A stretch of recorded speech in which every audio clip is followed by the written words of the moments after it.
ஒரு பெண்ணுக்கு திருமணமாகி 5 வருடங்கள்லயே அவங்க கணவனை இழந்துடுறாங்க. அவங்க கையில 3 வயது பெண் குழந்தை இருக்கு. வாழ்வாதாரத்துக்கு என்ன பண்ணலாம் அப்படின்னு யோசிக்கும் பொழுது, அவங்க எல்லா நகைகளையும் வித்துட்டு ஒரு மரத்தடிக்கு கீழ சின்னதா டிஃபன் கடை அந்த டிஃபன் கடை காலையில 2 மணி நேரம், சாயந்தரம் 7 மணிக்கு மேல தான் வியாபாரமே ஆகும். சொற்ப வருமானம் தான் வந்தது. அவங்க எவ்வளோ சுவையான உணவுகள அவங்களுக்கு தெரியுமோ, அந்த அளவுக்கு அங்க குடுத்துக்கிட்டு இருக்காங்க. அப்பயும் அங்க வியாபாரம் நெறைய வரல. ஏன்னா, அது ஒரு சின்ன கிராமம். அங்க எல்லாருமே டவுனுக்கு போயிருவாங்க. மிச்சம் இருக்க மக்கள் மட்டும்தான் இங்க வந்து சாப்பிடுவாங்க. அதனால அவங்களுக்கு வருமானம் போததா இல்ல. அப்ப அந்த இடத்துக்கு ஒரு போலீஸ்காரர் டெய்லி வருவாரு. வந்தவரு, "என்னம்மா யார கேட்டு கடை போட்ட? பர்மிஷன் வாங்குனியா?"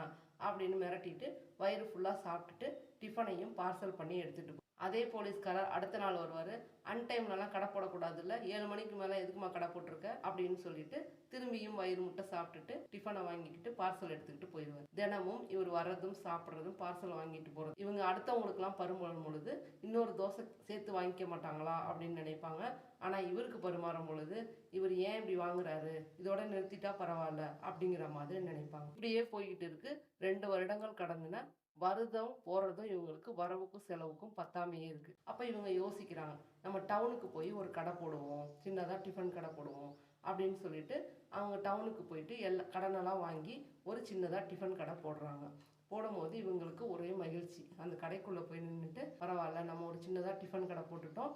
இனிமே நம்மளுடைய கைவண்ணத்தை காட்டி நம்மளுடைய வருமானத்தை அதிகப்படுத்தணும் அப்படின்னு நினைச்சு அந்த போலீஸ்காரர் அன்னைக்குன்னு பார்த்து அங்க சாப்பிட வர்றாரு. இவன் இங்கேயும் வந்துட்டானா அப்படின்னு சொல்லிட்டு வந்தாக்க காசு கொடுத்தாதான் சாப்பிடணும், இல்லாட்டினா போகணும் அப்படின்னு கோவமா ரெடியா நின்றுகிட்டு இருக்காங்க.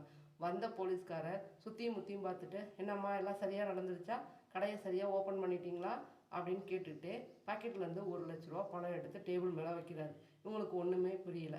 என்ன முடிக்கிறீங்க, நான் ஒரு 2 வருஷமா சாப்பிட்டுட்டு இருக்கேன்ல, அதுக்கான பில்லு 98,000 ரூபாய். உங்க கணவன்கிட்ட நான் 2,000 ரூபாய் கடன் வாங்கியிருந்தேன், அதையும் சேர்த்து 1,00,000 ரூபாய் அப்படின்னு டேபிள் மேல வச்சாரு. இந்த அம்மாவுக்கு ஒண்ணுமே புரியல. முழிச்சுக்கிட்டு இருக்காங்க. என்ன பள்ளி பருவத்து தோழர்கள், உங்க கல்யாணத்துக்கு என்னால வர முடியல, அதனால அவனையும் பார்க்க முடியல. நான் திரும்பி வந்து பார்க்கும்போது அவனும் இல்ல. நீங்க மட்டும் தனியா நைட் நேரத்துல கடை நடத்திக்கிட்டு இருந்தீங்க.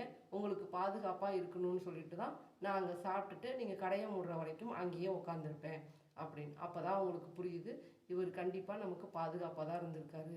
இவர் வந்து எப்பெல்லாம் உட்கார்றாரோ அப்பெல்லாம் யாருமே நம்மகிட்ட காசு கொடுக்காம இங்க இருந்து போக மாட்டாங்க அப்படின்னு அவங்களுக்கு புரியுது. அன்னைக்கு மன மகிழ்ச்சியோட தட்டு நிறைய சாப்பாடு போட்டு, இந்தாங்கண்ணே சாப்பிடுங்க அப்படின்னு சொல்லிட்டு அவங்க அன்பா பரிமாறுறாங்க. இவர் போன்று நல்ல மனம் படைத்த காவல்துறையினர் ஆங்காங்கு இருப்பது உண்மையே. மக்கள் நலன் கருதி மக்களை காவல் காக்கும் காவலர்களும் நம் நண்பர்களே.